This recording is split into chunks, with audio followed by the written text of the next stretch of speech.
Live from New York at the opening bell, this is Business Today. Wall Street opens up as investors cheer strong earnings from chip makers, pushing Nvidia back to the top spot as the world's most valuable company. Trading up, the UK promises more help for exporters and more protection for British firms as they face a tough new international business environment.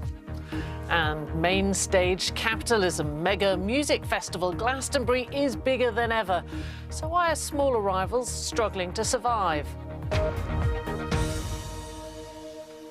Welcome to Business Today, live from New York. I'm Michelle Fleury, and we start right here in the United States, where the greenback, the dollar, is under pressure. It's hit a three-year low following reports President Trump is considering naming his pick for the Federal Reserve chair early.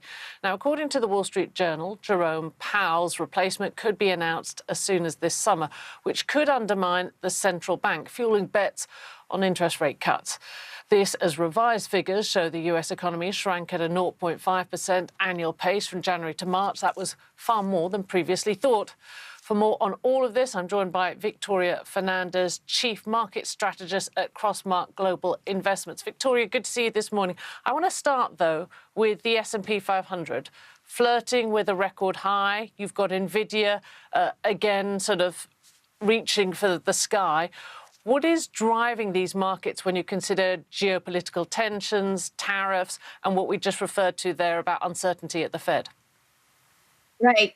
Michelle, when you look at the environment as a whole, we keep saying there's so much uncertainty, and it is driving some of the elements you were talking about, the weaker dollar being one of those. But yet here we are with the S&P almost at new highs. I think the market is looking at some of the uncertainties that we had and thinking we are on a path to reducing the level of uncertainty in those, whether it's geopolitical events, now that we have kind of a time of peace or truce there going on between Iran and Israel. When we're looking at tariffs, we're getting close to the 90-day limit where those are supposed to come back into effect. But they're assuming, as Trump has postponed those before, we might see that again, or at least it would be at a much smaller level that the market would be able to anticipate. And you're seeing rotation in the leadership of the market with semiconductors coming back into play. That's really boosting this market as well. So I think it's a little bit of optimism from the market about what is to come, along with the fact that we're seeing some downtrodden sectors improve. I mean, is there a danger, I want to talk to you about the Fed, that we start to see a sort of shadow Fed emerge? You've got Donald Trump, who has frequently insulted and criticized the head of the Fed. You've got then recently two Fed governors kind of calling for a rate cut as early as July, kind of breaking ranks. They were backed by Donald Trump and sort of have connections to the president. I mean, how much does that undermine that idea of the independence of the Fed? That's exactly the question. Markets do not like to think that the independence of the Fed would be threatened. And basically what we're talking about is kind of putting in a backseat driver to the Fed and really undermining the power that Powell has with his influence in the Federal Open Market Committee meetings. So does he become more of a lame duck Fed president? And if so, then what does that mean in regards to this wait and see environment that he has really been pushing? It allows those other voices like Michelle Bowman, like Waller that you're mentioning that are more dovish. It allows those voices to be more heard. But we also have to be concerned with whoever Trump may nominate as early as this summer. Kind of puts a target on their back, as well as they're going to have to go in and say they don't agree with what the Fed is doing. So lots of uncertainty there around where the Fed could be positioned going forward. Certainly doesn't look like a quiet summer ahead. Victoria Fernandez, Chief Market Strategist at Crossmark Global Investments. Thanks for joining us this morning. My pleasure. Now to the UK, where the Prime Minister, Sir Keir Starmer, has been laying out the government's new trade strategy after what he called a hat-trick of recent trade deals. That's the US, India and the European Union. All of this comes, of course, at a time of increased geopolitical tensions and increased protectionism. Now, the government's plan aims to boost opportunities for British businesses to export while protecting domestic firms from unfair trade practices, all trying to achieve that important thing of economic growth. Our business editor, Simon Jack, is at the British Chambers of Commerce event where the Prime Minister was speaking. Simon, you've witnessed these kind of changes in policy before. What are your main takeaways today? Well, the context for this, Michelle, is that he was walking into what is quite a hostile crowd in some ways after a massive charm offensive with business before the election. In the autumn budget last year, the Chancellor hit businesses with the lion's share of a massive tax rising budget. £25 billion was the bill to business. And they haven't really forgiven him for that. And he came in and he acknowledged the fact that, yes, I have asked a lot of you in order to try and settle the public finances. But as you say, there was a new strategy today. Today was the turn of the trade strategy. Now, it's very hard to have a unilateral trade strategy. This is an international game of give and take, as you know so well. So this was more, to use an American sports metaphor, perhaps this is about offense and defense. On offense, there was more financial backing for exporters, some help in them navigating complex international trade rules. But on defense, perhaps the more important bit is what is going to happen to the goods that might have ended up in the US, which are being blown onto other shores, including the UK, by the Trump tariff offensive. So they're saying that they're going to make sure that, for example, steel makers are protected from an influx of cheap foreign steel, mainly from China and India and other places. So a bit of offense, a bit of defense. This is the third strategy we've had in as many almost days. We've had an industrial strategy, we had an infrastructure strategy, and this is all part, I think, of Keir Starmer's attempt to say, I know I hit you hard at the end of last year, but I am still on your side. Our business editor, Simon Jack, I know you will stay across this. Thank you very much. Well, Ali Renison is a former UK trade advisor. She is now a director with SEC Newgate. Ali, great to have you with us. As we just heard there from Simon, it was a bit of a hostile crowd.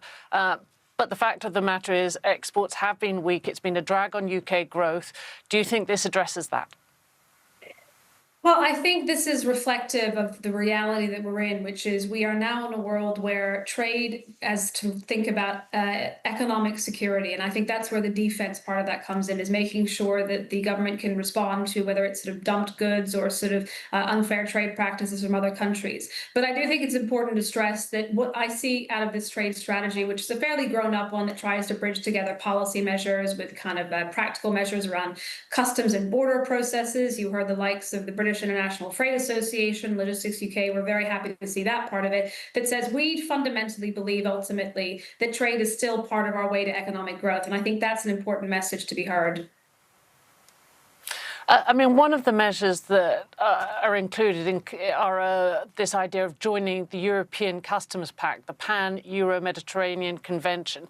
How would that help businesses? Is that something everyone will be on board with, or do you think there could be significant pushback? I mean, I know it's just an idea at this point they're considering.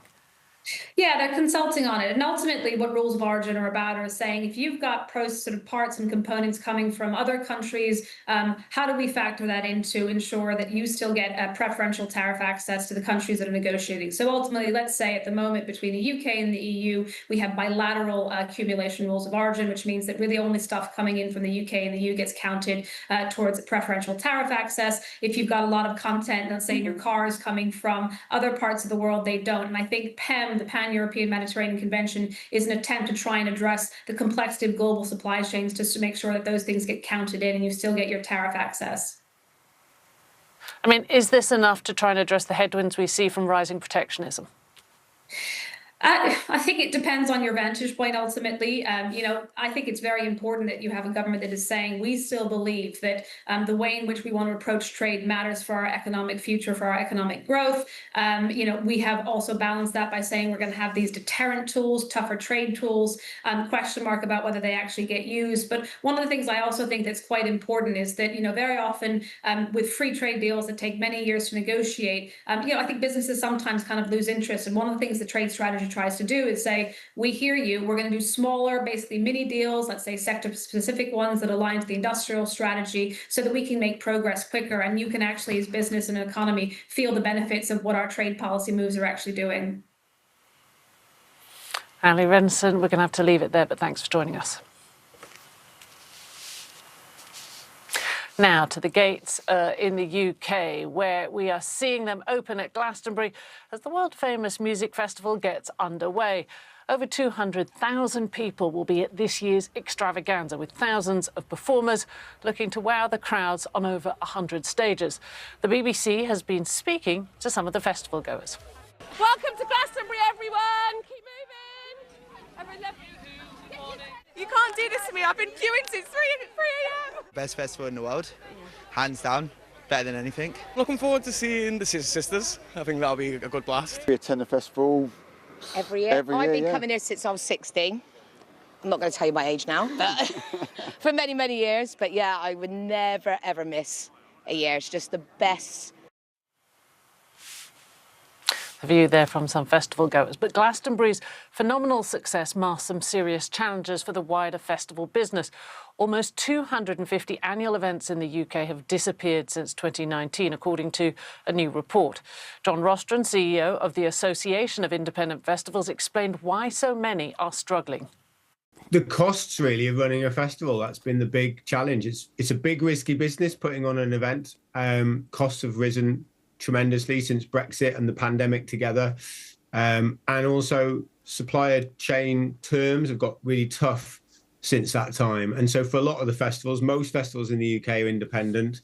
It costs a lot of money to put an event on, and people have just run out of money and can't get the gates open. That's been the biggest challenge. John Rostron there. Well, in other news, Meta's use of millions of books to train its artificial intelligence models has been judged fair by a US federal court.